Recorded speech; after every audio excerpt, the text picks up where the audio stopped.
This conference will now be recorded.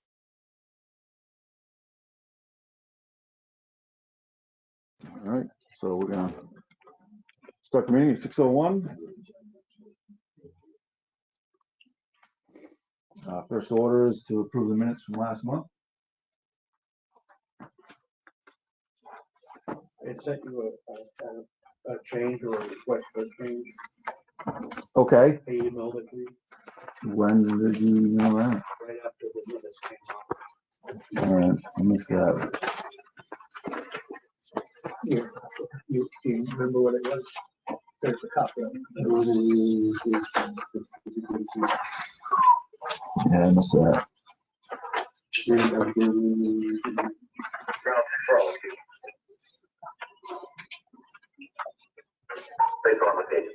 Is it involved you? Second. Yeah. Yeah. And return was like there was about that topic. But maybe it's gone. Yeah, it's gone. That's fine. Yeah, sorry about that, I didn't see that. Yeah.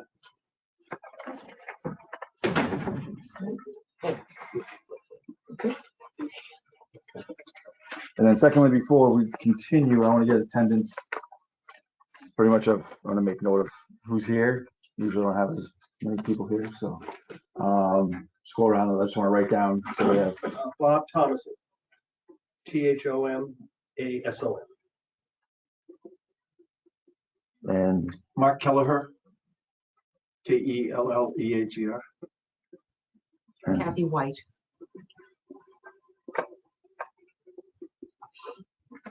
Howard and Cecile Curtin, CURTIN. Hines and Musa. Peter Shankman, SHANTMAN.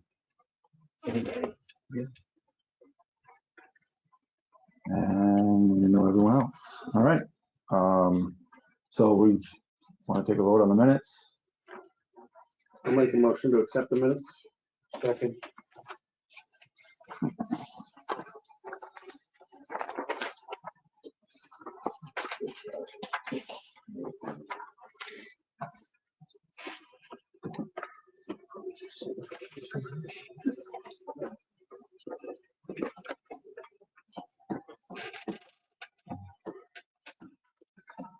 All in favor? Aye. All right. There's nothing on the consent agenda. No open forum. Monthly report. Financial report. Yeah, I mean, I included the March revenue comparisons in the packet. You know, we're tracking, I think, pretty well. If you look at the year-to-date numbers, it indicates we're off of last year by about $65,000. But again, that difference relates to last year we had sand revenues that we sold for like 128,000. So we're not selling sand this time around. We are dredging in the spring coming up here shortly. So if you look at that factor, taking that out, our revenues are progressing real well. So if there's any specific question about any of the line items that you have, let me know. But other than that, I think we're doing okay. Any questions about the?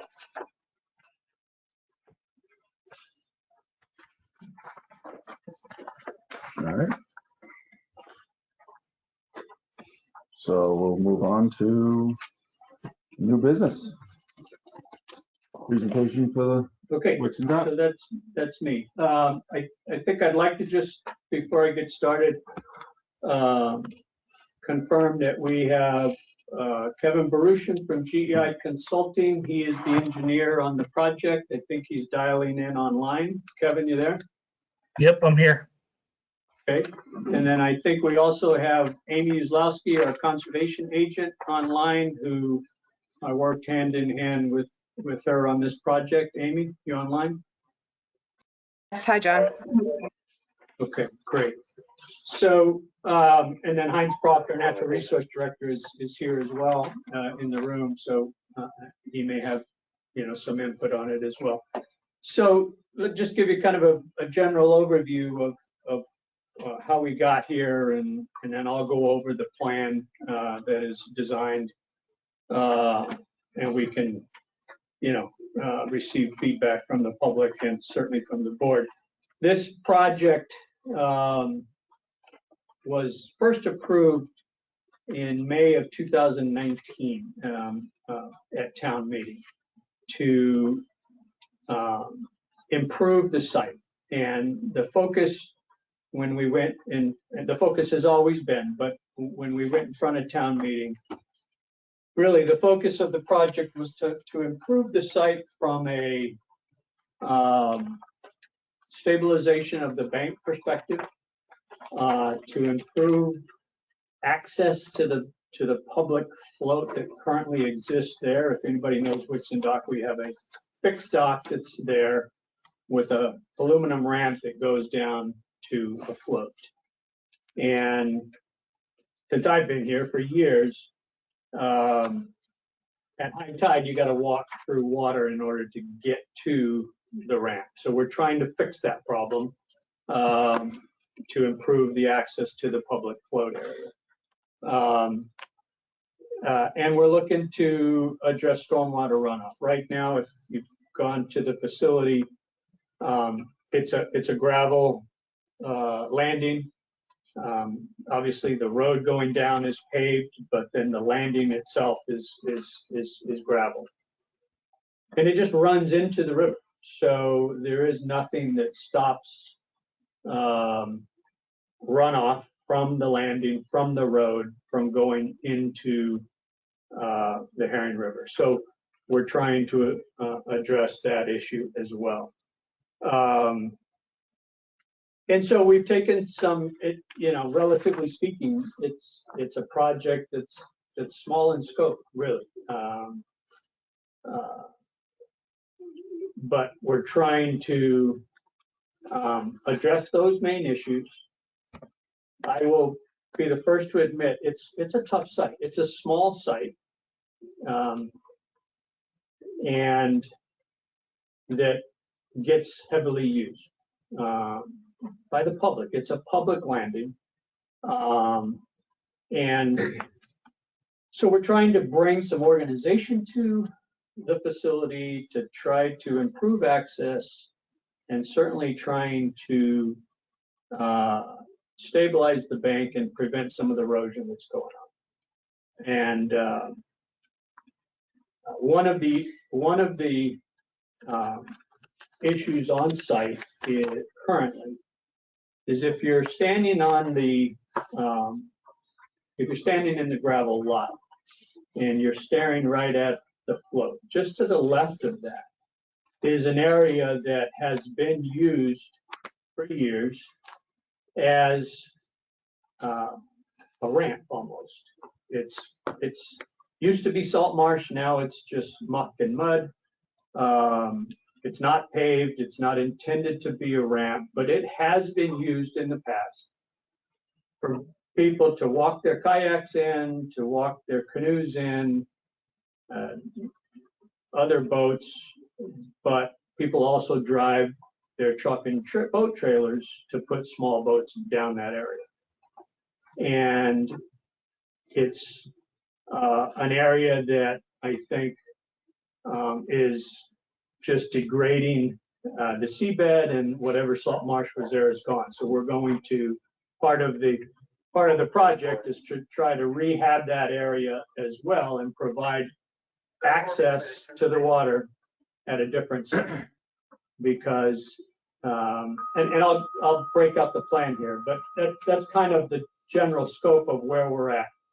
Why the delay, you may ask? 2019. Well, we tried to do this in-house with our town engineer initially, and then he retired. And we had a gap there for a while. We got another engineer in. He was only here for a short period of time, and he left. And then I finally said, well, then I'm going to got permission to hire GEI to design and to get to where we are now. So that's somewhat of why we're just now trying to get this project completed and done. I'm looking to try to have this project constructed early fall. So we're going to go through the summer, and then mid-September to the 1st of October, that time frame, we're hoping to at least get started with the project and have it completed, obviously before the winter months come. So let me just go through the plan real quick, and if there's any questions.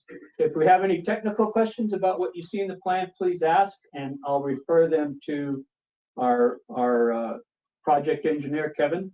And if there's any issues that you may have regarding the environmental issues, the setbacks, the salt marsh, any of that, I know Amy's well versed on this plan, and she can address those questions. So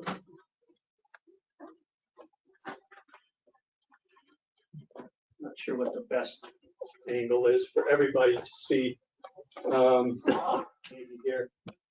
So this is existing conditions. This is Harbor Way, the road that goes down. This is currently the parking area, the gravel area that makes up, the landing area. This is the existing fixed pier that I speak of, with the ramp that goes down to the public float. This area here is where I was talking about people that are utilizing it as a ramp, driving down, and then this is a dinghy post area where dinghies are currently stored and utilized to go out to their moorings. I think the board certainly knows that dinghies that are allowed to be stored there are only dinghies from people who have a mooring, and they have to be marked with name and mooring number. So that's where the dinghy access area is here, okay? Again, pretty small footprint.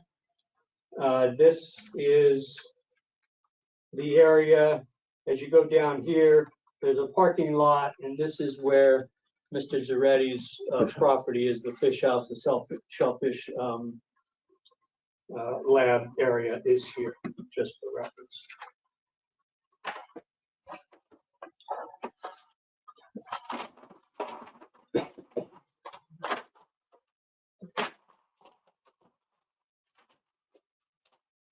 Okay, so this is what's being proposed that we're doing here. This is a trenched area that we'll be looking to address runoff that's coming down the road. It's essentially a filtration system that will be dug out and be put in place to try to help address stormwater runoff. I think the highway department is also looking to put a catch basin further up the road to also help that. This part of the project is being included as an ad alternate in the bid, because we think that it's actually going to be completed by funds from the highway department, because they have a road contract. And talking with Chris Nickerson, he thinks that that's something that they'll be able to do. So, but I've included it in the project as an ad alternate in case something falls through in that regard. And so the other important part of this is we are looking to install what we're calling a bulkhead. If anybody, everybody here knows Allen Harbor, and it's very similar to what we did at the leading edge of the parking lot several years ago. We put a Jersey barrier bulkhead in. I don't want you to think you're going to see a Jersey barrier, because you're not. It's dug in. You're going to see about a 6-inch reveal. It's going to look like a curve. And then behind that is going to be stone riprap that is being put in place. And this is helping to stabilize the bank and bring some structure. It's gonna connect to the abutter's property here, which is Mr. Donahue. And then it'll go down essentially to where there's a utility pole here. And I think the overall, I think it's 56 feet of bulkhead is what we're looking at. So, yeah, so it's gonna look very similar to what we have at Allen Harbor. This is an aluminum wrap that will be tied into the existing fixed pier and connected to the concrete bulkhead. And this obviously will help to address people can access at all tides, access the public float, and not have to walk through the water. So this total length of the float is about 25, of the ramp, sorry, is about 25 feet. This area, we're going to try to reestablish the salt marsh area. There's going to be plantings and so forth to try to, rehabilitate this area that is currently degraded. And then the public access to put in your kayak or canoe or whatever will be on the south side of the landing. And we're going to have it defined with a permeable walkway. Everything we're doing is above the high tide line. All right, none of the construction that we're doing is below the high tide line. And therefore, what's required only is for us to go to Conservation Commission for a notice of intent. If we were inside the intertidal zone, then we'd be looking at a Chapter 91 license and other permits. And so this is going to be the access. Currently, this area that we're looking at is being used by people who have dinghies there in place, because this is the dinghy rail right here. So it's generally in the vicinity where the access will be. And then the other component in front of this bulkhead and extending all the way to the walkway and defining the sides of the walkway will be a timber rail. It's not a fence, it's like a timber rail. If you have been to Saquatucket and you see the timber rail that's in front of our bulkhead along the road, it's going to look very similar to that. Again, it provides a safety feature and a definition, certainly for the walkway. Okay, and those are the main components of what we're trying to do.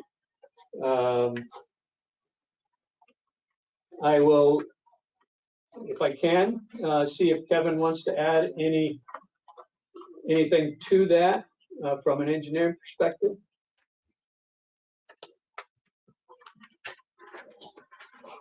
No, John, I think you hit most of the, all the key components of the project. Okay. All right. Do you want Amy to say anything? or- Okay. Amy, would you like to add anything before we take questions? Not at this time, thank you. I'm happy to try to answer questions if they come up. The Conservation Commission will hear this project tomorrow evening. Okay. All right, so we'll open up the questions, comments. And if I can, before we go to the public, Kathy White had sent me her comments, and I've made copies for everybody. So can I pass them Yes, to the please. board members? Sorry.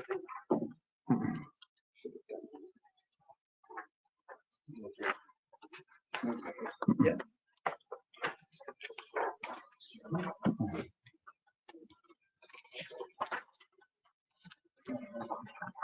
All right. This one.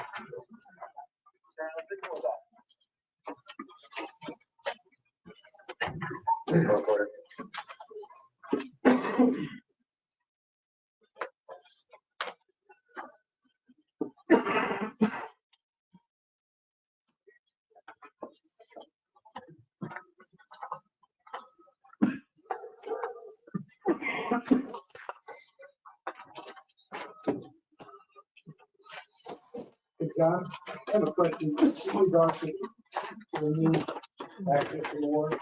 Why would the restore and preserve the north side of Central? I'm gonna refer to, the chairman's running the Yeah. meeting, so. I just want to give us a minute to read.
Let me know when everyone's finished. And then, Mr. Chairman, if I can, since we're passing out information from folks who have submitted stuff, maybe it'd be a good time to read a letter from Mr. Zaretti, who sent something. He couldn't be here Okay, part of this, and he asked that. So can I read it? at Absolutely. least? And yes, please. okay. It says, thank you for notifying me about the Conservation Commission hearing agenda. As a direct abutter to this property, also known as the former Wixon Dock, and I may not be able to attend the public hearing. However, for the public record for this hearing, I would hereby submit the following comments in case I'm not able to attend. As a direct abutter, I am the owner of 11 Harbor Way. I am in full support of the proposed project plans and uses for 15 Harbor Way. As a registered professional engineer with the BS in civil engineering and an MS in environmental engineering, I have reviewed the plans. In my professional opinion, the proposed site improvements will be of great environmental benefit and improvement to the existing conditions and problems currently associated with this site. If a temporary condition arises that requires the use of my parking lot during the construction process for logistical purposes, I will also support such a request if needed by town officials. Please submit this letter as formal letter of support. And then I received one other comment, just a short, quick, from Mr. Donahue. I believe he may be online, but it just says, as a direct abutter, I fully support the approach and design of the Wixon solution. Okay. Just for the record. Okay. No more. That's it, the correspondence. Yes. Okay. As I quickly saw, so if you just raise your hands, we'll call out if we can for questions. So, yes, sir. Good question. I'm sorry, Mr. Chairman, I addressed it to John. Why preserve and restore and preserve one side and then trample the other side? I don't quite understand, especially when the side that you're going to preserve and restore makes it much easier to get it out. The other side is steep, and it actually is, salt marsh, and very few people use it. Only one people use that side. Everyone else uses the other side of the dock. So I don't quite understand the reason behind restoring or preserving one side and ruining the other side. Doesn't make sense. Okay, just anyone. I think it's a very small area. The walkway, it already is currently being used, so I wouldn't say that it's a pristine salt marsh.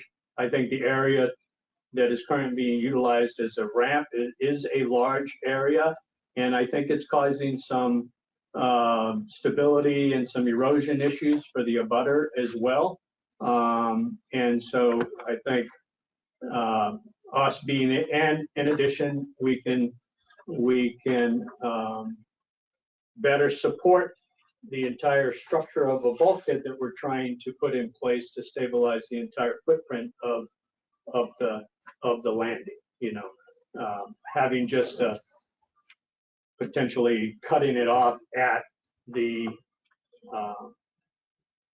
access to the ramp, having short sections of this structurally, and Kevin may be able to address this a little clearer, isn't really a viable solution. So I do think it's a big degraded area that we're trying to restore. Mr. Chairman, Yes, this is Amy Usowski, the Conservation Administrator. May I add something to that? please. Thank you.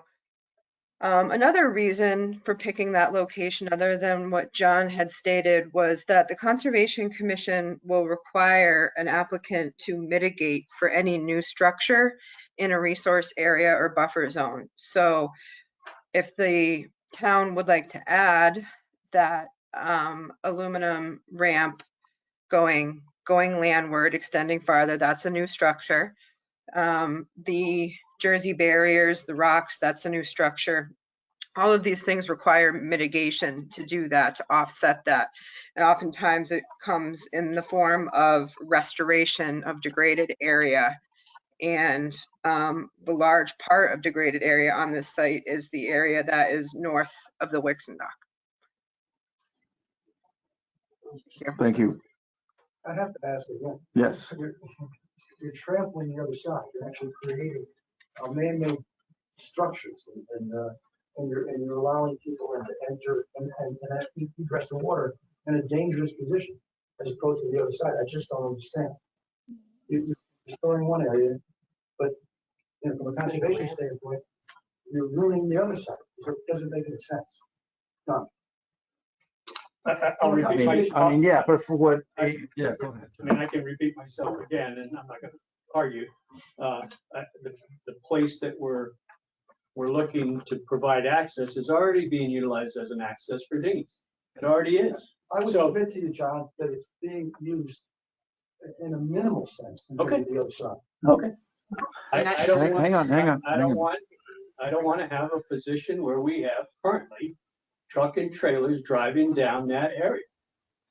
And how often does that Happens. It I don't know happens how- when your mooring agent That's brings pretty much- the moorings Okay. in and out. Yeah, hold on. I mean, yeah, hold on. This isn't gonna be productive. Anyway, I'm done. Yeah. I addressed his. Yeah, Amy, did you have something more, Amy? My only comment is the same as John, is that there is an area on the south side, and that was why that area was picked, is currently being used to access the water. So we're not trying to create a new access, just to use a different one instead.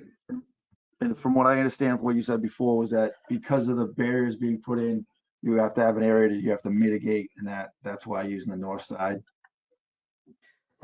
That's one of the reasons for the north side.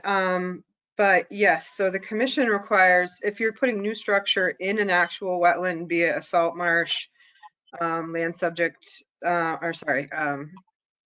salt marsh, land under the ocean, things like that, you have to mitigate at a ratio of 4:1. If you're in the buffer zone, with 4 being mitigation and 1 being new structure. So for every 100 square feet of new structure, you need to do 400 square feet of mitigation if you're in a wetland itself.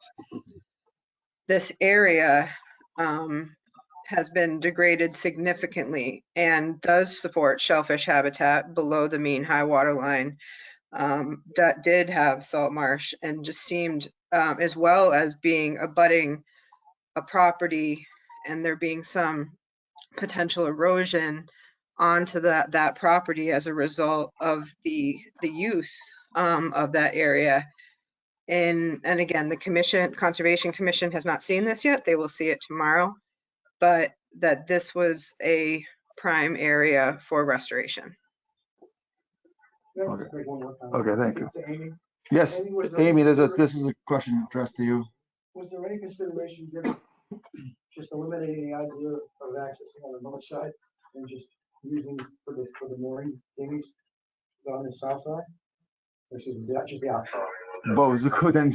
Just reverse, so eliminate the idea of going on the right side of the dock, the north side of the dock, and using only the south side of the dock. So- Well, but the south side already has a mooring field, the people that have the moorings there. Go on the other side instead of. Sorry, excuse me, I can't really see who's talking or really hear what's happening, but there's erosion going on there, and it's in the Chapter 91 area, which you're obligated to solve. This has been going on for a long time, this request, and I believe this plan meets all of the requirements of resolution from our perspective at 17 Harbor. There is a salt marsh there, and it's being trampled by foot and by vehicle and other things. And of course, the other side also has whatever it has there, but I think it's basically grass going in for the most of that. So none of that is being trampled, so to speak. I have salt marsh in front of my house. This is contiguous all the way up if no one's trampling that. So technically, if we don't want the whole place to be shut down for salt marsh, then I think then the plan that's been put forward meets all of our requirements, especially the erosion and runoff, which runs directly down that pathway into the water. In addition, there is a submerged bulkhead there is now exposed, that runs across the property and was there across the Wixon property. And if that goes, everything goes there. Okay, so no matter what happens, something's going to have to be done there where it's not allowed to be eroded any further than it is. Okay, thank you. That was John Donahue. If you're not- Hold on, was that? Just stating my name because I don't know. I have one other question. Is the entire board committee there from the waterways? We are missing, Bill Neeser is not present, but everyone else is. Okay, thank you. Well. Yeah, I'm just trying, I don't have a view of that, or I didn't hear any roll call because they were muted or whatever. Sorry. No Continue, problem. please. Okay, yes. My John. recommendation was just as people speak, introduce themselves because Yeah, that's the other thing. our note taker recorder is going to be doing this from the tape. So just so she can get it right, if you could. So that was obviously John Donahue, and prior to that was Mr. Curtin. So just thanks. Thank you. Question, yes. Well, Kathy White, I have a few comments to make, and I had put this little piece together just for you to get a flavor of what's going on there. I have, just to give you a little history, I've been in the area, my family had a home there in 1962, so it's been a long time. I've seen that area even before there was a house at 17 Harbor. It was a sandy little beach area, and the access on that north side has always been the access point. As long as I've been there, and probably generations before me, getting in and out of that side of, even before it was given to the town by the Wixon family, that was the way you get in and out of the water. And I'll give you some background. The reason being is the south side of the dock, which is the new location for the walkway, is covered in grass and muck and mud, and it will trap anyone going into the water. I've witnessed it, I've experienced it, and it's extremely dangerous. You need lug-soled boots to traverse that muck and mud, and if you don't have them, you're in trouble. Although the dinghy tie-up is over there, many of the people, we have a dinghy at that tie-up. My husband has to wear lug-soled fishing boots to get into the water on that side. Many of the people with dinghies and moorings drag their boats to the north side and bring them in and out that way.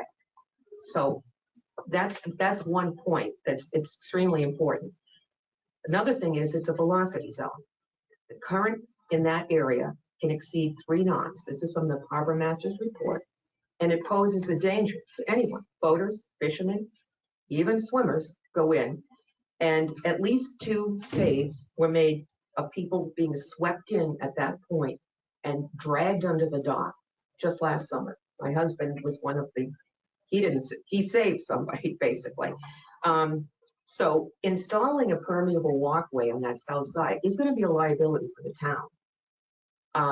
Other than boaters, and many of those boaters are non-residents of the town, you're going to exclude safe access by the public to the water down at Wixon Landing if you put the walkway to the river on that south side. And it was, the Wixon Landing was donated to the citizens of the town of Harwich. It's only one of 2 public access points to the Herring River. And this plan will deny safe access to the public on foot, stand-up paddle boards, kayaks, canoes, you name it. It will be extremely difficult and dangerous to get in and out of the water on that south side. And we're asking that you preserve what's been historically safe public access to the water. And I just hope that everyone here on the board considers what is the gain to the town by funneling everyone to the south and denying everyone safe access to the water and exposing people to more danger and exposing the town to more liability. The north side of the dock, it's been that way, as I said, my 60+ years in that neighborhood. It's always been the point where people would access the water. There's no deep mud on the north side. It's stable. You can easily get in and out of a kayak, a dinghy, whatever. The south side, you can't. It's like quicksand. You just sink into it. So you try to get in and out, if you're agile, out of a dinghy or a kayak in quick mud versus sand. It's, as you, any of you know, it's a huge differential. There's no deep mud there. There's no seagrass to cross. And as I said, that's been a sandy beach 60+ years that, in my memory. It's a shallow, gradual slope. The south side drops off into 12 feet deep water. It's a very abrupt, quick drop off. If you're not familiar with it, at high tide, forget about it. You're going to have people in trouble a lot. And in the harbor master's rebuilding of Wixon Dock from 2010, he described that area as, quote, the sandy beach where kayakers and boaters walk their vessels in and out of the water, and it will remain unchanged, unquote. So, you know, the access is going to be blocked by the riprap wall. So it's going to get slippery, seaweed, you know, everything. Kids are going to try to still climb over it, probably. But that north side is the critical access for the public to access the Herring River at Wixon Dock, which is only, as I said, one of 2 public spots to access the water in the Herring River. And it was given to the citizens of the town of Harwich. So I think we're repeating it now. So excuse me, we're not yeah, well, get on with it. consideration to the citizens in this picture. We're talking about, you know, erosion and this and that, but what about the citizens? Yeah, it's a requirement, Okay. a legal Go ahead, requirement. John. Sorry, it's first of all, it's a legal requirement to address the erosion. So come up with another plan to solve that. But it's 170 feet across, I believe, and you're trying to jam everything into that one area. That's number one. Number two, all of what was just said, I don't know where that comes from. It's the same exact bank firm. It's not deep.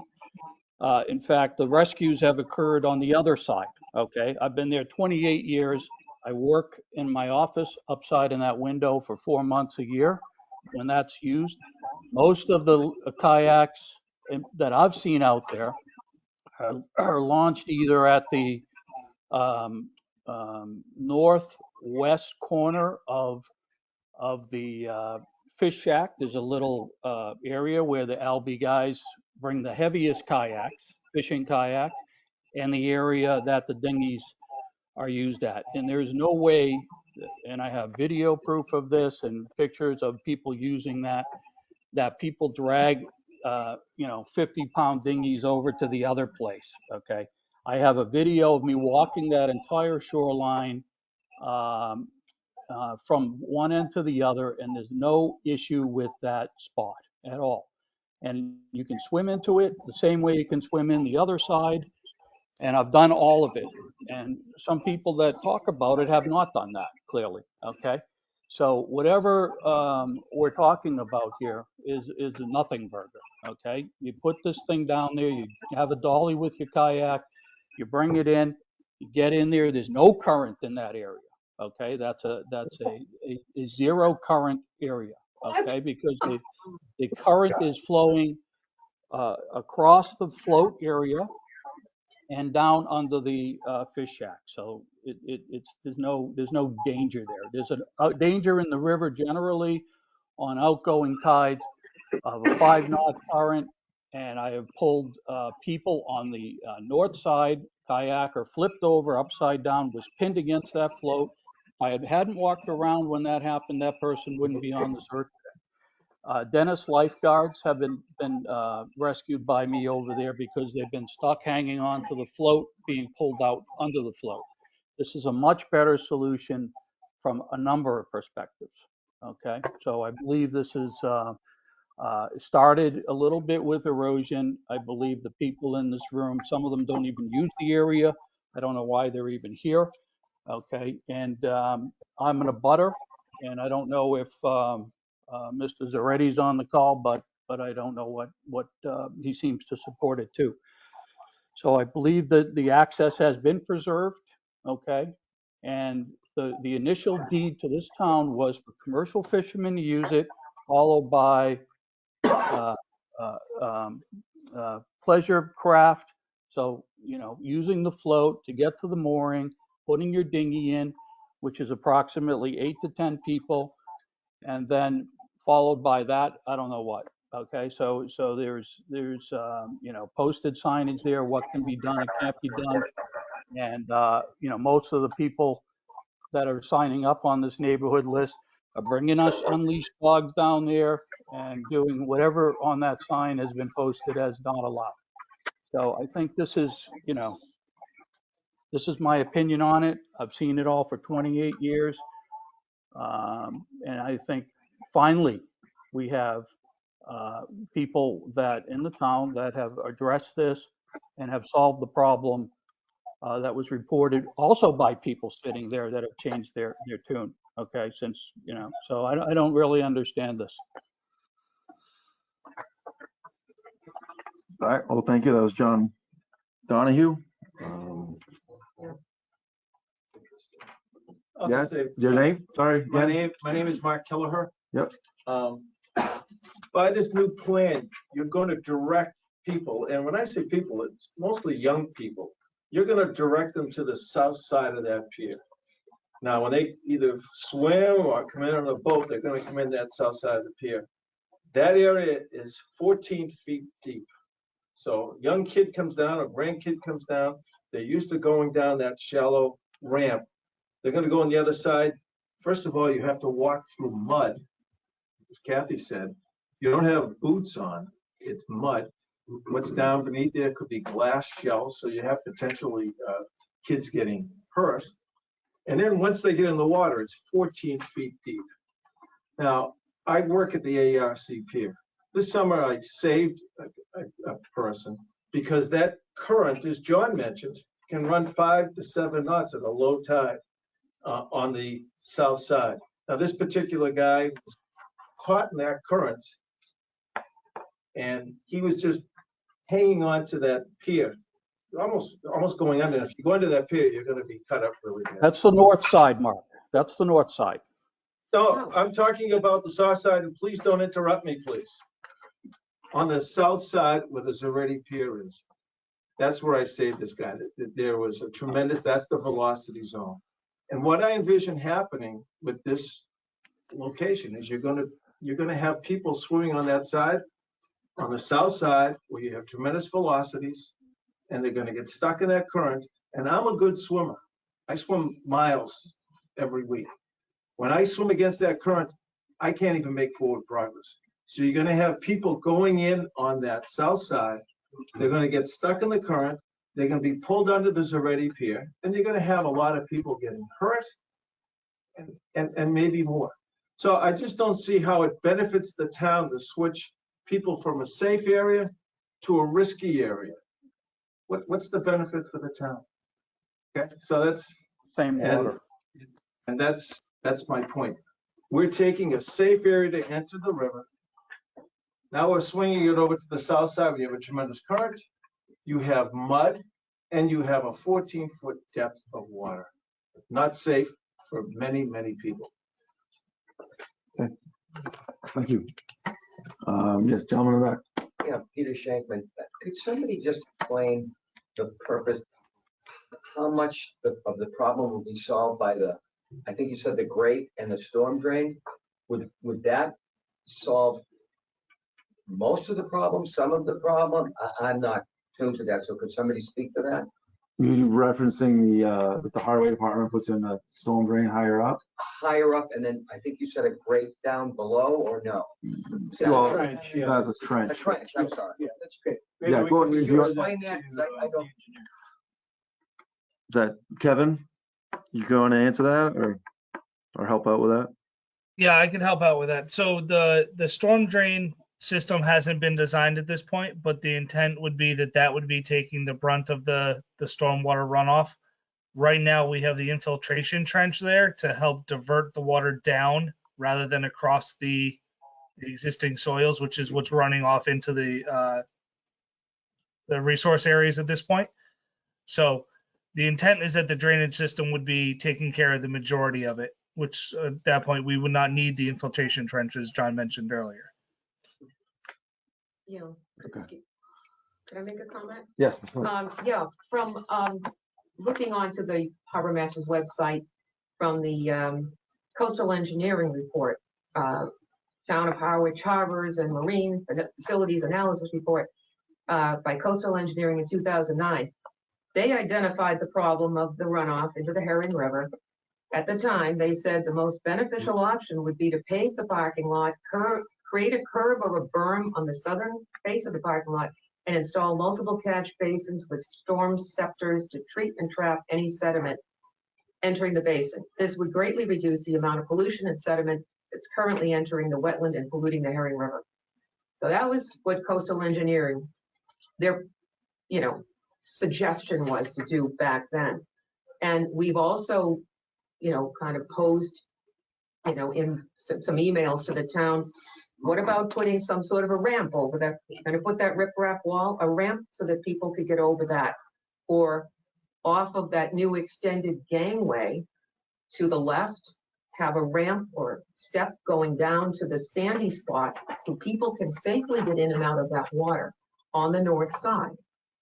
I mean, those are simple solutions that, at least people will be safe.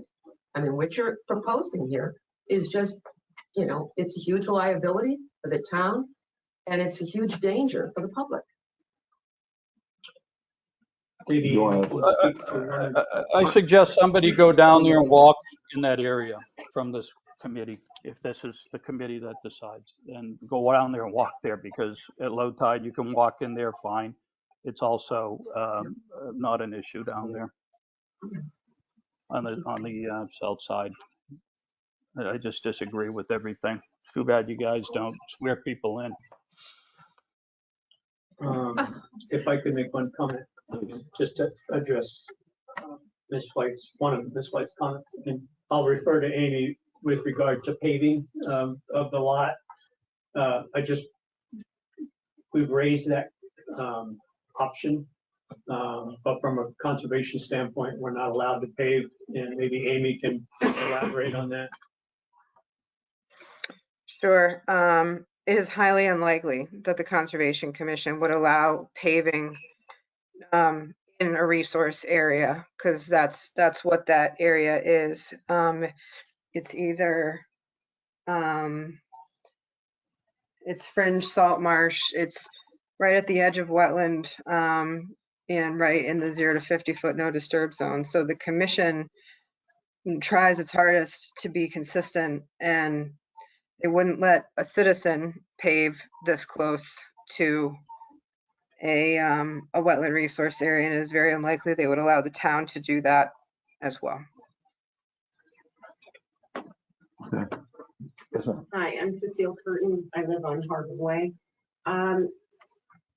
What Peter said, if there is a storm drain and that other drain there, would we even need all of this?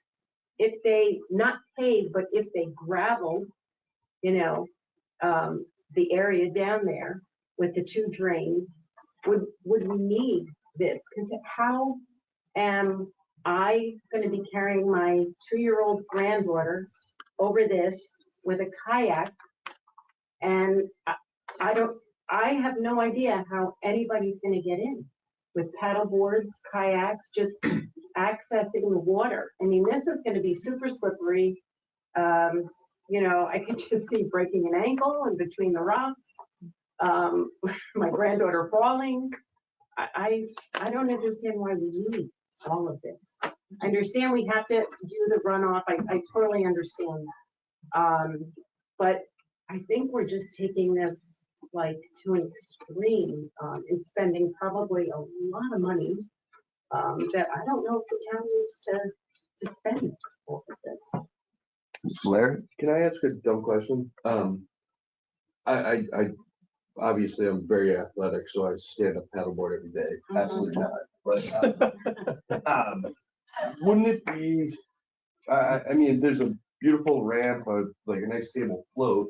Don't people use the float and the No, because ramp when you're to? on- Yes, they do. All of the stand-up paddle boarders use the float that I've seen in that river. I guess I No, mean. you can use the float. If I'm you're an just asking Olympic, a dumb no, question. if you're an Olympian, because the float stand is about at least 2 feet from the water.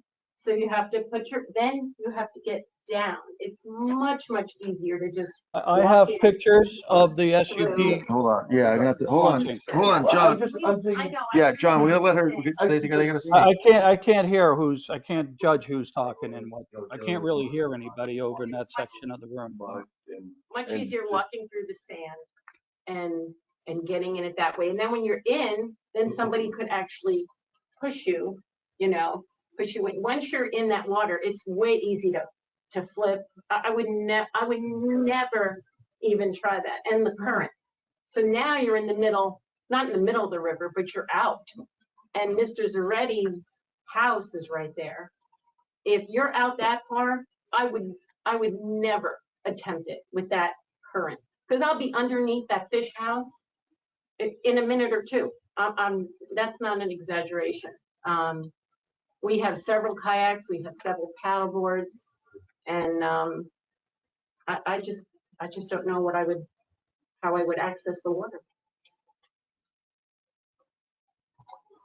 So John, if you I wanna could address just- that? If I could just address Yeah. that piece. Yeah, sorry, I don't know who, Hold on. the SUPs Hold I on, hold on, see John. John Rendon's gonna speak. Harbor Master's gonna speak. Hang on. So just real quick, Yeah, if we need.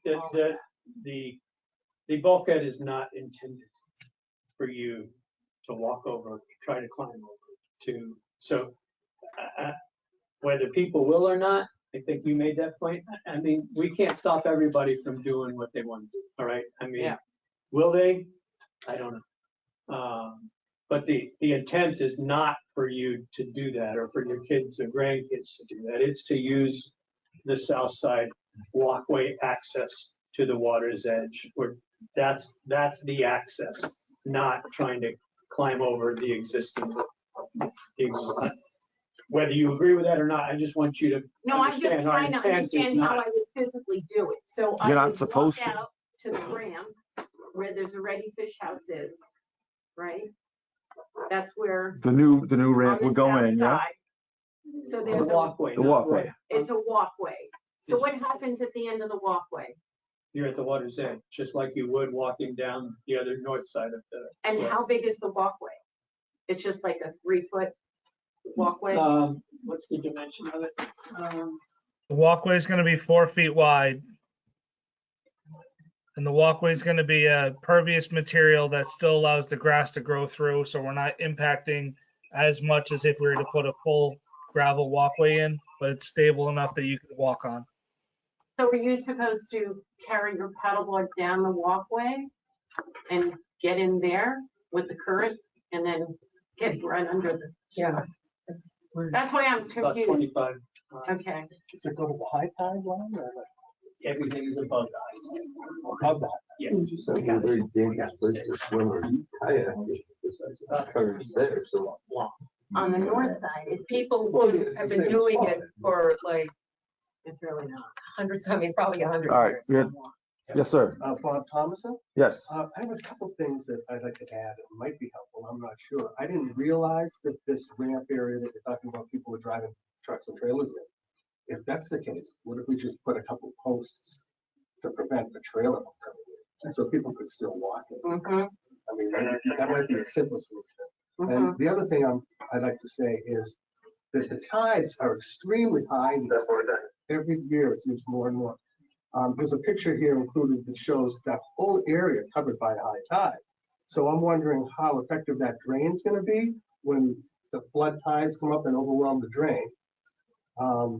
And even if it's working normally, I'm wondering where that water's gonna go. Once it's in the drain, it can't really permeate through that clay. So I'm wondering if there's gonna be a dry well there or a pump to extract the water up the hill or. I'm sorry, you're talking about the drain that the highway department was gonna be putting further up the road, but that hasn't even been developed yet or even. Well, I thought that was part of the intent of this whole thing. There was a- Stop the You're talking stormwater. about the trend. Yeah. Well, there is a part of it is to help rain runoff. That's part of it, yes. But where does it go once it goes in the trench? Kevin, could you Speak to that. speak So to our that? or- infiltration trench is basically a means of getting the water to go down into the soil. It's not anything to pump it back uphill or anything of that nature. It's a means of trying to stop it before it gets further down the way. As we said, though, the DPW is working on a storm drain actual structure that would be installed, which would mitigate us having to do that work. I see. But it seems as though the drain is just maybe a little bit above the water. Oh, it's further back in the road, the drain is. But if you dig down into the soil. Yeah, I mean, I'm not, you hit you the know, water tables is what happens. There's not much there besides. yes, sir, gentleman in the back? Quick question, Peter Shankman. With this construction of this riprap and the posts or whatever, will the ramp then extend into the parking lot to reduce the number of parking spaces that people use now? You could probably get 6 or 7 cars in there if they were parked properly. Will that decrease the number of cars that would be able to access it to put in their kayaks or whatever? Yeah, Yes, please, John, go ahead. it will. You know, right now, if people are parking there currently, at high tide, their tires are underwater. So that situation hopefully will be corrected by putting this bulk. But at low tide or mid tide, they won't be Correct. in the water. Correct. So, to answer your question, yes, there'll be, I'm sure people will still pull in, but there's gonna be very limited actual parking spaces. So if anybody wanted to park, they would probably have to go to Zaretti's property, which people do now. Which people do now. I got it. Just So, I curious. mean, we're gonna put signage up to try to keep people from parking in front of the ramp so people can get access. And we're also going to put a sign up near the permeable walkway that says offloading area or loading area to keep people from parking there, so you can pull in with your dinghy, with your canoe, with your kayak, whatever it may be, to offload it there and drag it to the water's edge. So that's the intent. But people. Yep, hold on, yep, go ahead. I'm sorry, Cecile Curtin, but, people would still be able to park in front of this on the north side? And you're saying? There'll be a parking spot available on the north side of the ramp where the current access. Right, So I There think would there's still probably be only parking gonna be, yeah, legally, I think there's probably only gonna be enough space for 2 cars. Right. I mean, that's the reality. Right. So I know, Mr. Curtin, that's one of your big issues. I think just by what we're doing, it's gonna limit how many people can actually park and leave their cars. Now, I'm not saying Yeah. people won't pull in there and sit and enjoy the view. And, you know, I'm sure that there's gonna be part of that, but, yeah. Anything else? Any questions or, oh, yes, Yeah, go. Bob Thomas again. I would just like to add, I was talking before about the current so strong there that my feeling is anything that's put there, whether it's Jersey barriers or riprap, it's going to tend to be undermined. Unlike at Allen Harbor where it's just tide goes up, tide goes down. This current is running strong all the time. And I think that it will divert the current to another location to a road, and it pushes the problem just down the stream to the next neighbor. The current doesn't reach up there. I mean, please, people, take a look down there. It's Mr. Chairman, this is Kevin from GI. Can Yes. I address that comment? Yeah, yes, please, go ahead, Kevin. So the structure we're putting in, the Jersey barriers and the revetment are all above the high tide line, not even the mean high water mark. So it will have no impact on the day-to-day current in the channel. The only time that there could be any potential impact to that effect is when all the structures down there are underwater. So, major storm. A major flood event in that case. And at that point, Mr. Donahue's fence, his property, and everything else will be underwater just as much as the site is, as well as the entire pier. So they're higher up. Okay. Any comments from the committee? Madam Chair, Yes, please. I have a question for Dan Casey. Dan Casey, Waterways Committee. Maybe for the engineer, Kevin. Is there any way you could cut the timber post back 4 feet to the north of that ramp? And then maybe haunch down an area so you could gain access, have a bit of a compromise? Or would that interfere with mitigation? You're saying on the north side of the pier? North side of that ramp, what if you cut the timber post back 4 feet and then haunch that down a little bit? So that would give you access? Well, one of the other benefits of the timber railing that we're putting in there is a means of stopping a vehicle from going up and over that. So I'm hesitant to do that. I understand why you're looking to do that, but the last thing we also want is a vehicle going up and over the wall. Okay, that answer your question? I have a question, Kathy White. Well, if you don't want to have an opening, can you, what about a post, as Bob had mentioned?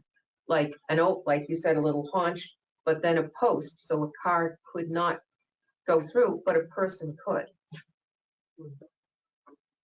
This bank is protective of my property. I'm sorry, but this is also an area that I have the videos from this winter storm, and my property had flooding as well as over the dock, or at least to the top plank level. And that bank is preventing water from coming in, as I've pointed out over the past. I had my own engineer look at this plan, and he's satisfied that if there's a storm, and a velocity zone is not about the current, it's about a storm flood nomenclature for flood zones. Okay, so it used to be ABC, and then velocity was 1 through 30. I'm in a velocity 19 zone. If we get a southeast storm or even a storm of Sandy level, then we're all going to have problems down there. Not all, but certainly we will. This whatever we do here will not change that. However, it'll mitigate everything else that we've discussed. So we're very happy with the erosion control and the extension of the salt marsh, which I'm not allowed to touch, but obviously everybody can drag their stuff over and trample and ruin what's trying to grow there. But I think the whole place should be closed off if this is the arguments that are going forward. Exactly. Then you walk out on the pier and get to your boat. Bring your dinghy in like you do all the time. And All right, welcome to go through my cameras that are on my property, but encompass All right. that area Okay. and see how many times these people are even have kayaks or stand-up paddleboards. all right. I mean, Kevin, do you want to answer that question? Maybe possibly a post there, or you want to address that at all, or? I mean, posts are great, but at the end of the day, the guardrail, the timber guardrail is a better visual thing to stop somebody from trying to drive through there, in my opinion. Okay. All right, thank you. Excuse me, Kathy White, one more question. If a timber guardrail's better, what about just jutting it out slightly? Do you know what I'm saying? So if you have that little notch there and that one little area, you have a timber guardrail just forward so that people could walk in and out safely on the north side. Would that suffice? Through the new salt marsh? Come on now. I'm not talking to you, talking to the engineer. Kathy, Open meeting. John, Yeah, I guess this Kathy's is just a Kevin. So for us to be able to do this work, we have to be able to do mitigation. Our mitigation that as we proposed to date so far has been to restore the seagrass in the salt marsh on the north side of the pier. So for us to still enable people to walk on that side would take out all of that mitigation, and basically we don't have a project. I have another question. This is Kathy to the engineer. I noticed the plan that was provided a year ago. I think it was dated March of 22. That had no plan for restoring salt marsh in that area. This just was a recent, I guess, addition to this most recent plan. I wasn't part of the project at that time, Kathy. I understand the plan correctly. All right, John says he can speak to that. Oh, So thank you, Kevin. Yeah, I mean, that was draft. We were working towards a plan that we didn't have. As I mentioned, we were trying to do this in-house with an engineer. We had a couple of, Bob Caparelli was the first one who started this project and did the initial look at it. And as we got to bring in Amy as the conservation agent and hired an engineer, we addressed things that had to be addressed, that aren't options with regard to mitigation. So that's why. Oh, We're okay. not trying to hide anything. No, I didn't. We just hadn't gotten to where we are now. Oh, I see. I thought those plans were also prepared by GEI. Perhaps I'm mistaken. The ones that were dated of March of 22. I mean, we just brought GEI in. I don't know, Kathy. I don't remember the exact date. But, okay. We had the initial plan had been done in-house. Bob Caparelli left. Griffin Ryder came in, did a couple of little things, and then he left. Yeah. And then we've been without any. Because I know we had a meeting down there at the site, and the wall, the barrier wall, since that original plan was provided last summer, has been extended farther over to where the monument and the pole is, from where it was last summer when we talked about it. Okay. And there was no walkway at that time, permeable walkway. Well, right. I mean, as you know, we got a lot of feedback from you guys. About and access. So we tried to address some of those things that you guys had addressed. Correct. Whether you like how we've addressed it or not, we can argue. But well, I mean, this project matured over time, trying to take into account some of the feedback that we got from abutters and users of the project. Right. So, and then of course we brought Amy in, to finalize, and she brought in, hey, this has to be done and this has to be done from a conservation standpoint. So that's how we got it. Larry? So Larry Broody, Waterways. So sounds like there's two very good stances on this whole thing. And once again, just a high level question of, if you took the existing plan that's here now, you provided access on the north side, you gave a 4-foot walkway through the area that's being proposed as mitigation, got rid of the access on the south side, would the if there was no access on the south side, if you use that area for mitigation, would that be equal to what you're disturbing on the north side? And then would that satisfy everybody's concerns? Get the bulkhead, get the parking wall. You get a 4-foot or 3-foot walkway through that area on the north side, and you shut off access on the south side. Would that work mathematically for conservation and mitigation purposes? I think we might want to direct that to Kevin, I think, first off.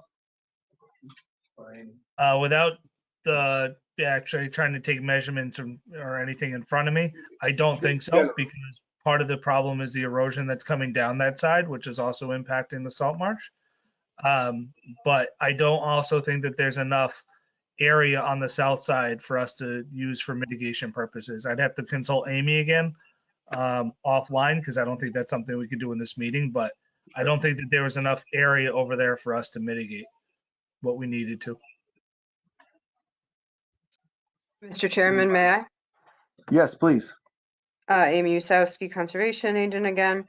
The other concern I would have about moving, keeping the access on the north side and abandoning anything on the south side is that you'd have to move the dinghy dock if you were going to do that, because otherwise you would still have people using the dinghy dock and trying to go in both locations, if you understand what I'm saying.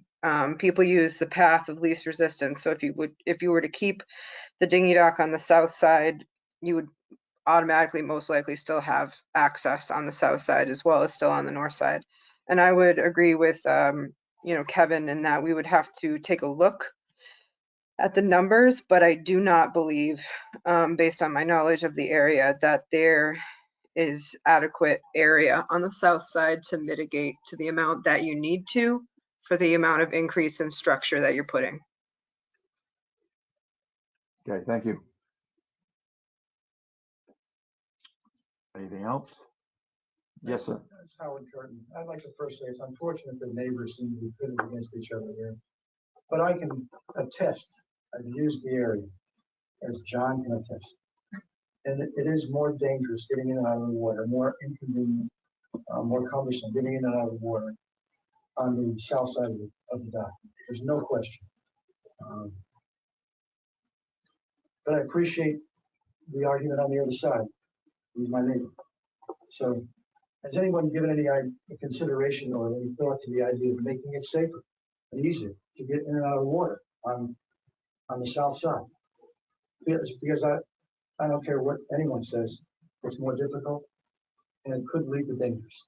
Because you're stepping into the water, whereas the other way, you're walking into the water. You're stepping into the water and you're stepping into deep water. And it's just not as easy, and it actually is dangerous. So has anyone looked at that? Way to do that with conservation considerations? I realize that's going to be a difficult thing to do.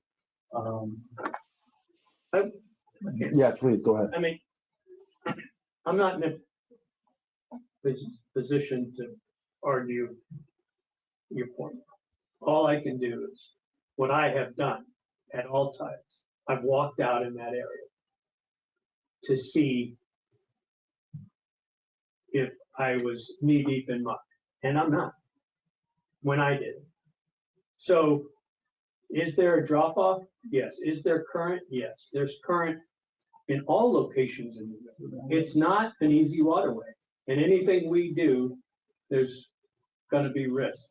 I personally did not see when I walked out there at the different tides was any different than other places that you walk to the water's edge on. I don't have the experience of putting in and out, so I want to make sure you understand that. I'm not trying to say I do, but in trying to do some due diligence with this, I went out there, walked around, and I didn't see. One of the biggest points is the gradual and it's sandy as opposed to muddy and steep.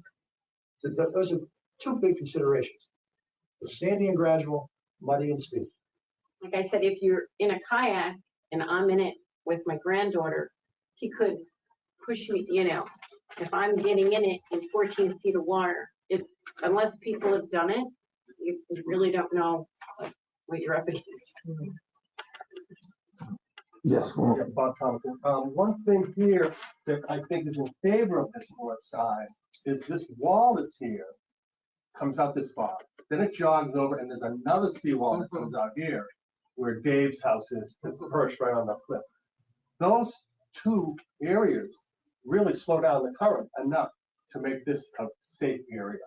It's almost like protection. Exactly. And you can walk in here in the water and still not feel current until you get out here, because this wall is way out this way, where you're really not getting the same protection on this side.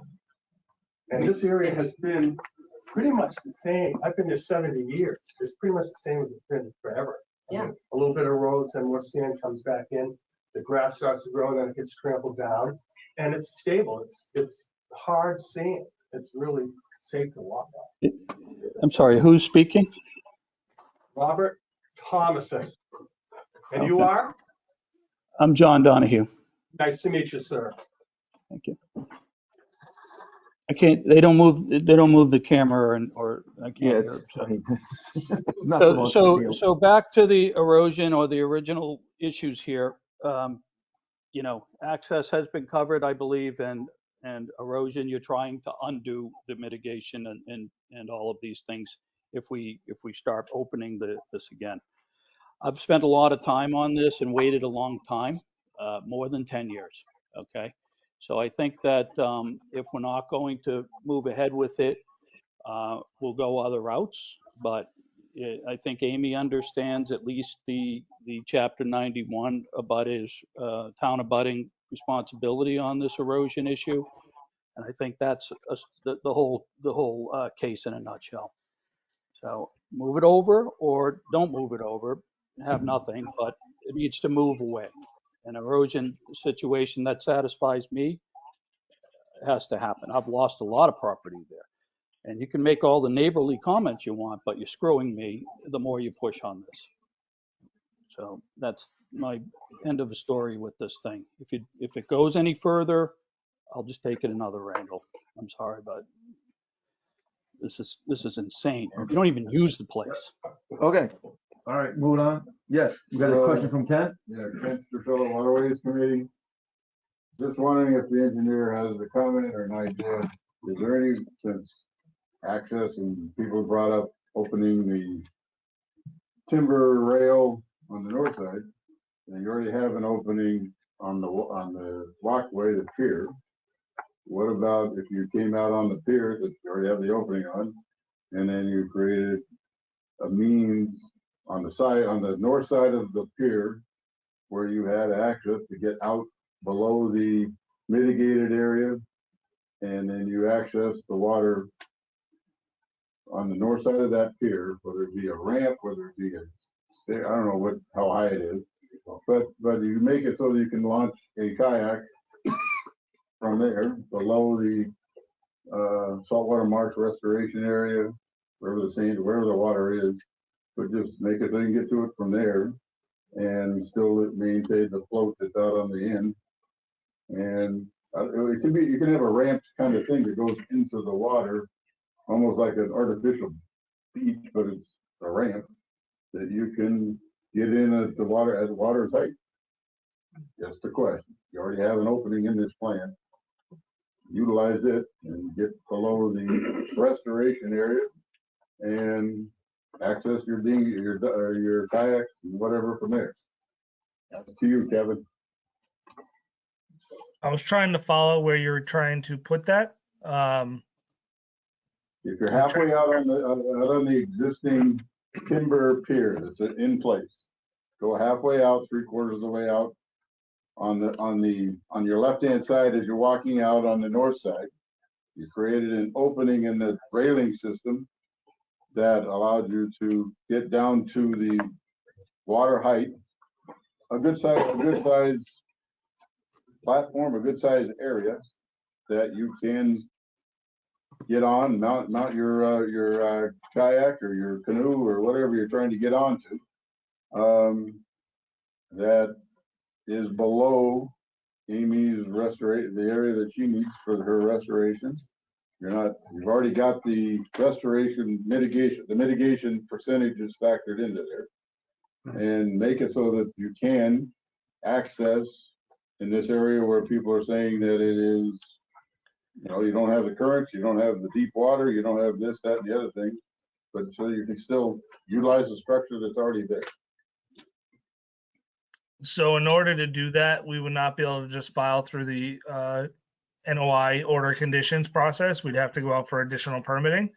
But also that, if I understand that right, we wouldn't be able to do it as an ADA type facility where it sounds like from what you're describing, I would need stairs or something to get down there, which would be more dangerous than trying to I walk don't know across how the water.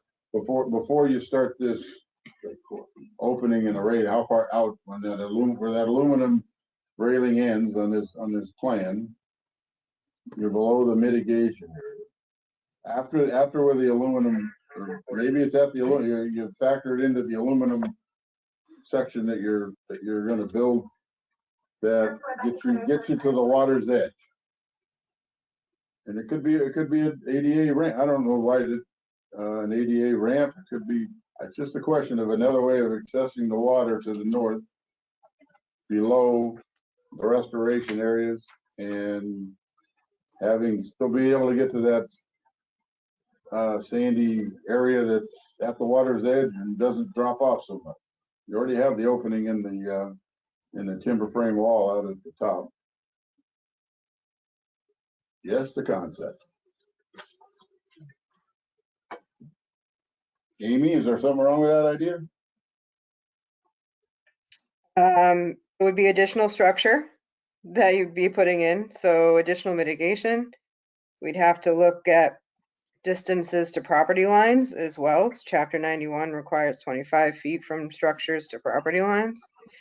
So it's not something I could comment on without it being more fleshed out, but it does sound like you're adding more structure to a sensitive area. And I'd be concerned with how you would keep people, if you're going to be right up against the mitigation area, how you would propose to keep people out of the salt marsh. There's always a reason. Thank you.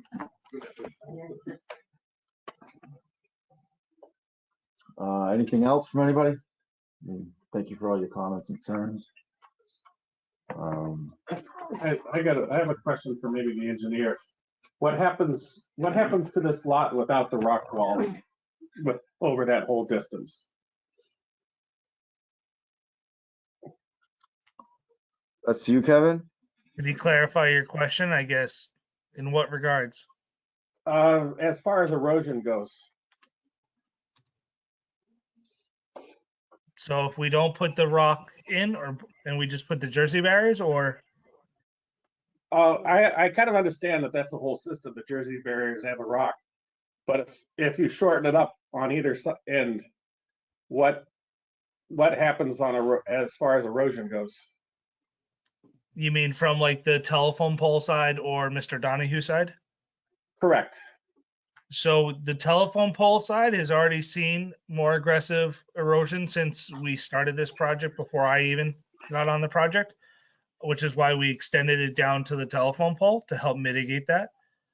And then as far as on Mr. Donahue's side, if we pull it back more, we could run the risk of putting additional impacts onto his property, which we're trying to mitigate. Okay.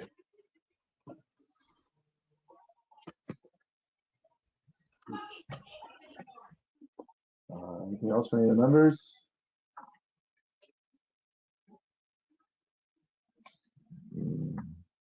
Got a motion? What's the next step? We either approve or deny the plan, correct? I think you either support or don't support, right? We're not an approval body, but I Right. think what, we'll go to conservation with is they'll ask, has this been before the waterways? And we'll say yes, and what was the waterways recommendation. I think that's what you're looking for, Mr. Chairman. So that's, is it for committee supports it? Supports the plan as is or not? Good question. Is there has there ever been a plan B? An alternative idea, is this is as good as it gets? This is the plan that we're putting forward. I have a question. Has every member here been down to the site? We had like a field trip? We all gone down? We didn't collectively go down as, With a one van? body, but no. I mean, Everyone's I've been been down down there, I've taken pictures, I've gone down multiple times. Terrific, so you know firsthand what it's. And I can speak for myself.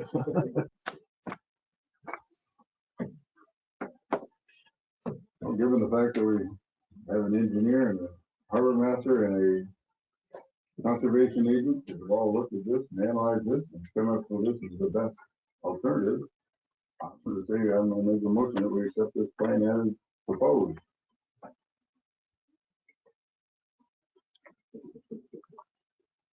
Yeah, Yes, I'm gonna abstain. okay, I know most of these people, my boys in the park. They'll be at the meeting tomorrow. And they're in the blood.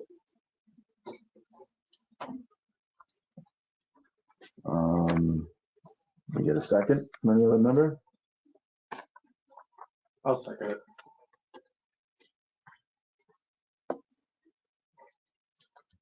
Take it to a vote. All in favor? Aye. Aye. Carries.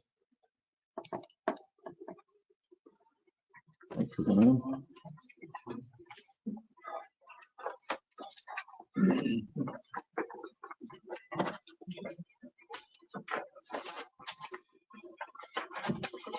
Thank you, everybody. Yeah, thank you. Thank you. Thank you.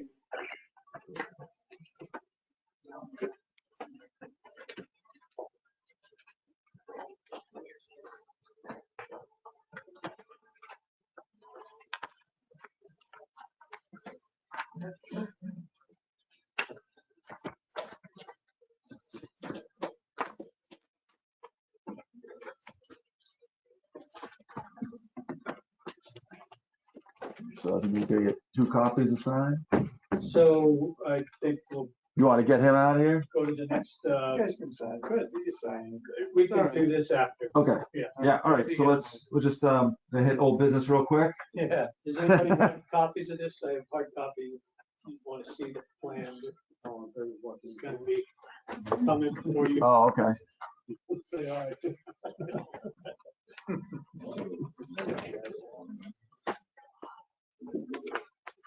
Yeah, it didn't sound like it. I'm going down there. Good job, John. He's done. We'll hire you. We'll hire you. I don't like. Hey, look at that, everyone logged off. It's not easy, is it? And everyone just logged off. So, It's not. Oh, did it? yeah. No one's there anymore. Oh, thank goodness. Well, it's me talking. Yeah. They'll say, who's that knucklehead? Well, at least he's from the, at least he's for the Bruins. So. The puck, by the way. What's that? You just dropped the puck, by the Don't way. tell me that. Yeah. Oh, he's got 30 seconds. Let's see, can I get out of here in 30 seconds? So we took the suggestions from John and from one of your members about narrowing the float to 6 feet wide. We lengthened it though to keep the same square footage to give us the stability. We added a couple of piles. And we gave John the 2 feet that he was looking for by the reduction. So we did show the dimensions though, that we are only going 4 feet out from the face of the existing float to the outer face of the proposed float. But because we reduced it from a 8-foot wide float to 6 feet, we're giving the 2 feet that John was requesting because we can't make the float any narrower than 6 feet. You can't go to 4 feet wide. I know there's floats over in Allen Harbor that are 3 feet wise, but in this area, we gotta have at least the 6 feet. So we kind of landed on this proposal, which is, flushed out from the other two options that we proposed. We still have some dredging to do, minor on this one, but we're able to do it and keep the float in the same basic position, just maybe 2 feet less wide. So Yes. Sorry, Master. can you come look at my plan that I have? Where's the float? Oh. This is the second. So we've got an second month in a row. All right, I can't believe it. Let's look at this. So Carla prints this out. Jennifer prints this out. We got an issue. She's in Orleans. She's in Sandwich. So there's 2 different plotters, and I think there's a pen. It's not plotting properly at the Orleans office. That's all I can think. So that plan I gave you guys. We're good? Boy, I'm sorry about it, but this is what it looks like. This is what it's supposed to look like. I can't believe this, right?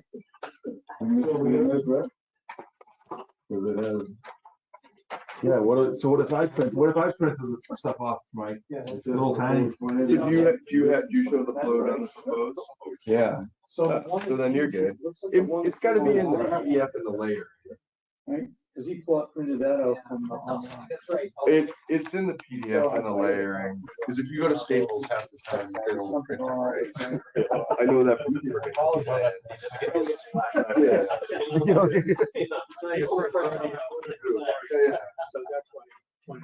like there was numbers on it. It's like when I'm looking for smoke. Not you guys. Only because I think it's correct. Yeah, so I gotta vote. All right, okay. All right, so you still have to go through our process. Okay, well, come on. So the PDFs you gotta write, the large plans you gotta write. Okay. So basically, you're going from 26 feet to 22 feet. Correct. Okay. Yep.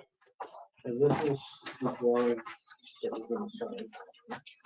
All right, well, first off. Yeah. All in favor? Hopefully there's a vote somewhere here. Yeah, you satisfied, I guess? So I'll speak now to pass on to Hines to see if he's got any concerns. I have no concerns. I think he's done what we asked him to do the last time he was here. Okay. Support. And I have no new comments. Okay, all right. So with that, I'd like to make a motion to accept the revision. So we're going to say, what? Second revision? Well, you have a revision number and. Yeah, there's, let's see, let's go to the C102. Yeah, I got CO1, wait. Yeah. Unless I got G. Oh, yes, no, we get different plans here. One. We got G001, I got G102. Yeah, you can't use it. This is No, yeah, no, but I was saying, yeah, but they're completely different. Can we sign small ones? Yeah. Okay, well, I've got a copy of that small one too. Yeah. So we can use the small ones, and then what I'll do is I'll have to get. Is it just the C? Yeah. I'm looking for one in. If you look at the cover page, it's only it is G001. All right, that's my bad. Okay, you're right. C101, C102, and C103, C301. Well, we want to reference the cover sheet, don't we? Oh, is that mine? Oh, okay. No, mine's here. Okay. But we want to reference the cover sheet. Because I can't. Plan number and revision number. Yeah, but I can't see that on my small. Right. Do you have? I wouldn't use the 8.5 by 11. Oh, there we go. All right. That's my recommendation. So if you approve this tonight, Oh, don't put it down. We gotta get signatures though. Can we use We this got one? the small one, but we did the small one. He's suggesting we don't use the small. You can't I see don't the know that plan small numbers, you ones can't. Match, let me just make sure the small ones match. So we attach the small one to the big one? Yeah, so the large set that I have that's the correct is G001. Yep. That's the first page. That's- And then the second page is C101. Yep, The third page is C102. 102, And the last page is C. 301. Yes. Okay. Do you have two copies of? I only have this one, but I can leave. Inside my computer. Yeah, right? Sign the short one and attach it to the big one? I think what's important, Mr. Chairman. Yes, is sir. We sign the one that goes to conservation. Yeah, because then at least, The other one the other one was for, goes for us. I'm not. well, if we put in the motion the actual numbers I think of the if we- plans, Yes, then if there's ever any question, we could reference those numbers, said numbers. Okay, So- I don't want to throw a monkey wrench in, but if you sign this one, you want me to come back next time with another set at your next meeting and sign it. I mean, then do that. how does that satisfy the harbor master? I mean, I don't think it's necessary. Okay, If the board's comfortable, I think one copy that goes. He's been to here 9 conservation. yeah. So who makes the original You guys motion? don't see. Yeah. Jay? Joe? You did? All right, second. Okay. You know what else I could do too? I'm sorry, you're in a second. Can we discuss just one more? If you sign this one, I can have Ginny scan it, then you get a copy of the scanned, signed plan for your records. It's fine. Okay, And so, then that plan gets also sent to Amy through electronic and delivered scanned hard copy as well. Yeah, one copy. Does that work? so Joe, your motion has to be in reference of the plans, so make some, I don't want to make the motion for you. I don't know the number of the plan.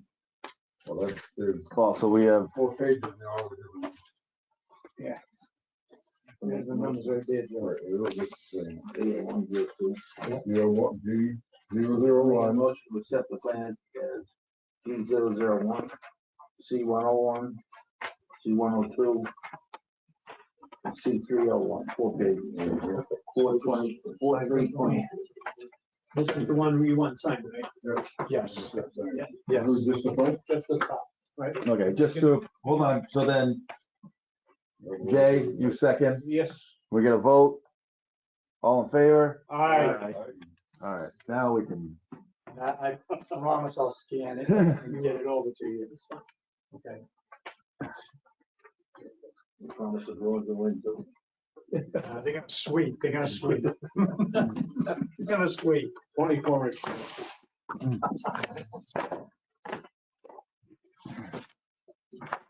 I actually went to a game last month, first game I've gone to since 1977. Holy The cow. last game I went to was in Boston Garden. I think the beer prices changed. Oh, they have changed dramatically. I think back then the Boston Garden is maybe 10 cents a beer. The quality. This is, you know, we're still being recorded. yeah, it'll still be recorded, so keep it clean. We haven't signed anything, right? No. No, I know. We're just signing some plans. That's it. Nothing bad. Just started with the-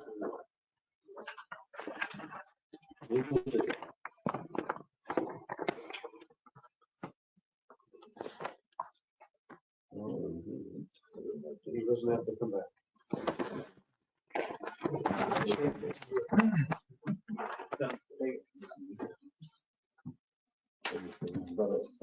Yeah, get some more business here. Yep. Yeah, you want it all. Yep. Somebody here would know that. Not a good idea.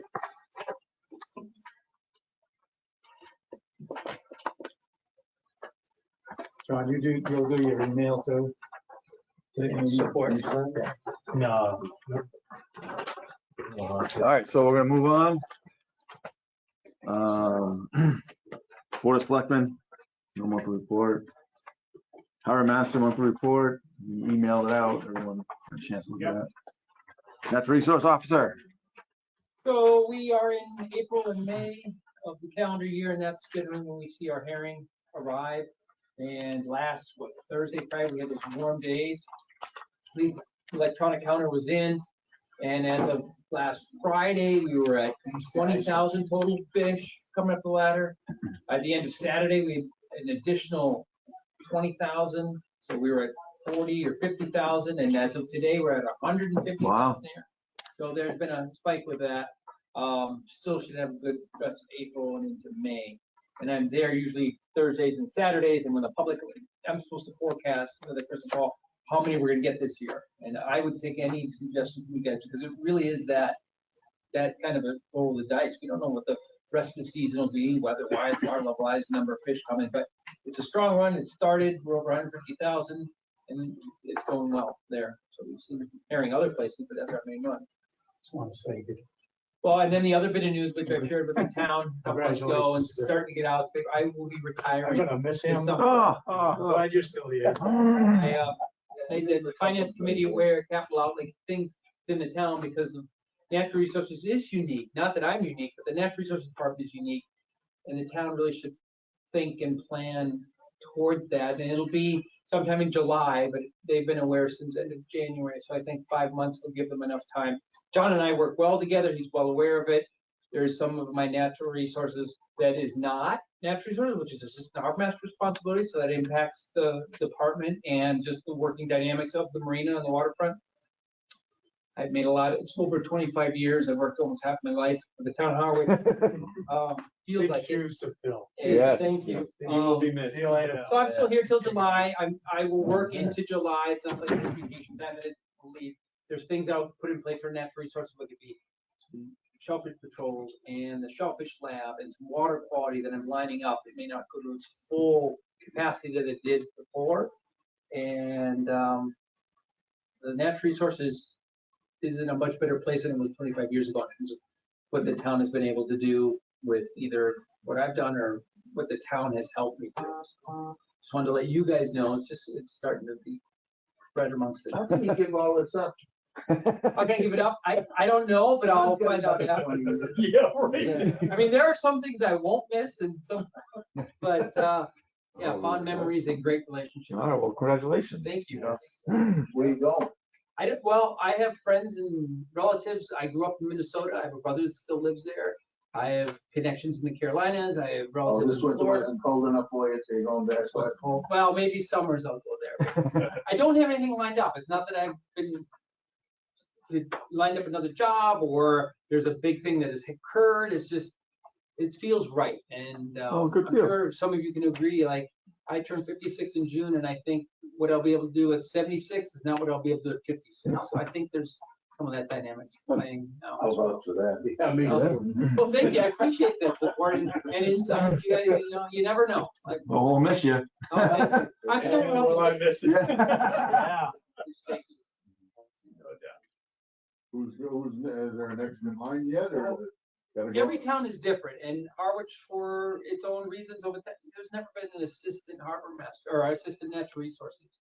There was a time that I kind of thought, well, even a seasonal assistant would have been great, but as department heads, when you go forth, it's not just a one-on-one, it's the entire town and entire departments and that kind of vie for either funding or attention, and it was important, but it wasn't critical. And so it always would fall down lower in the tiers. Just kept doing what I do. And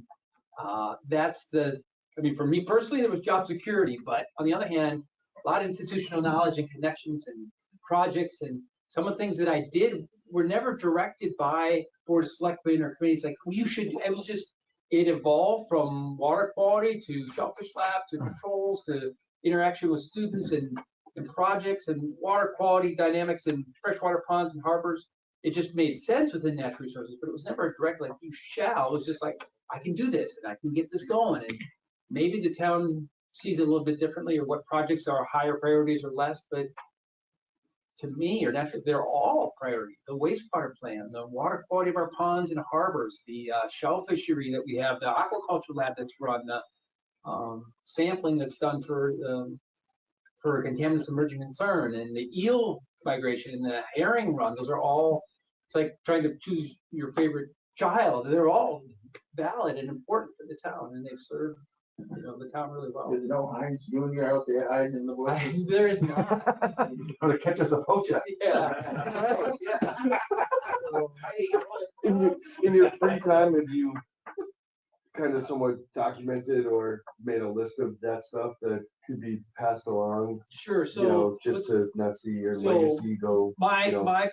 files, the paper files, are really organized and years of water quality data projects. What's also nice is the town report that's written every year summarizes, what's done within net resource each year. And there's, before I started in '98, but those are really good. They're, they're well written. I'll just state that. And so they give a good summary of what takes place throughout the year. And then on the computer files, there's a natural resources that has everything in there that's pertinent to those projects I just mentioned. Where there isn't quite the same as of the contacts that I've made through Division of Fisheries or Barnstable County Cooperative Extension or Center for Coastal Studies or just natural resources officers and harbor masters throughout the Cape that I've reached out to. That's just something that's innate or that someone has to build. But the lab, for example, has been run by teaching supervisors, and then I hire high school kids. Because I'll be leaving mid-July, that's right in the middle of that aquaculture program. Hiring high school students won't work, but the teaching supervisors that I have, I've reached out to two that I've had over the years. One's a middle school teacher, one's a high school teacher. They can run the lab. They've been running it even when I've worked. They handle it quite well. So they can run the lab. So there is somebody with institution knowledge to handle the daily activity. Also, what if a pump goes down? How do we change things in the lab? How do we grade out the clam? They can handle that. They are so excited to do that. But their schedules is such that they can't supervise kids this summer because of their schedules. But the town will fill the position of natural resources, or however they describe that. And by the fall, I think the seeding will take place, but there's documentation of all that. I've reached out to those two teachers, and they fully can grasp the lab. And then water sampling, I usually get people to go out water sampling in our ponds and harbors, and I might be around for that first sampling session in July.